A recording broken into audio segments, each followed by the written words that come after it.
something that the worship leader said this morning. Or I was listening to a song. I'm not at church. But I thought it was very interesting. Man, I'm like, if I not thought about this? But he was singing, and then he said, command your soul to worship, which I have heard someone say that before. Tell yourself to worship even when you don't feel like it. Okay, I get that. That's with anything in life. I don't feel like going to work. Tell yourself, I don't feel like being nice, whatever. But when he said command yourself to worship, I was like, yep, we got to, because our hearts don't always, feel like it. But this is what he said. He said, it may be hell in my life right now, but I'm still commanded to worship. And I think, oh my gosh, because I was thinking all the different times that,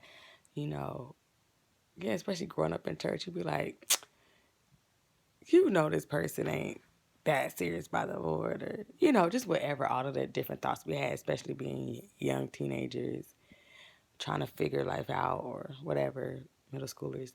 But then, even as an adult, I guess I don't think that way. I don't think the same way. But I guess sometimes when certain people be thanking God for things, more so famous people, when they win something or whatever, and it's oh, thank the Lord, And I remember it definitely used to be but you don't never you don't acknowledge the Lord in any other ways. But now that I'm looking at it, I'm like, and that's not right. You're supposed to acknowledge the Lord in all ways. But here's the thing. Everything that has breath must acknowledge God. Regardless, your life may be jacked up. He said, my life may be hell right now. But the Lord still demands us to praise him. And he is the only one who all praises due. And so it's kind of either we are praising something else other than God, or we're praising God. So we're always praising something, whether it's ourselves or other people or other things. We are commanded, and we are made, not just commanded, we're made to praise. We're made to worship. Whether it's cows, people worship, whether it's trees, whether it's other animals, whether it's people. And we pay homage to them. Either we were created to worship, so that is natural for us to worship something. But when he said that about being commanded to worship, it just made me really think about how no matter what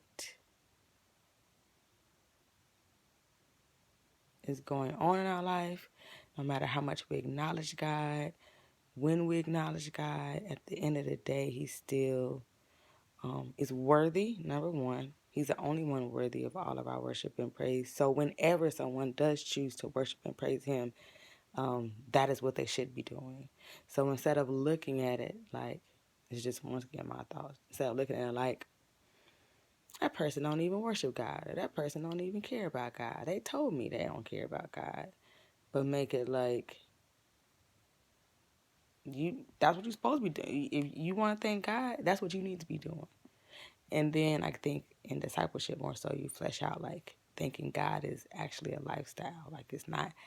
It's definitely what you say, but you can live thankfully and live gratefully. And that's something we trying to teach our kids too. How do you live gratefully? How do you have a heart posture of thankfulness, knowing that stuff is not owed to you? Pretty much everything you have is a gift. I mean, that's a lifelong lesson.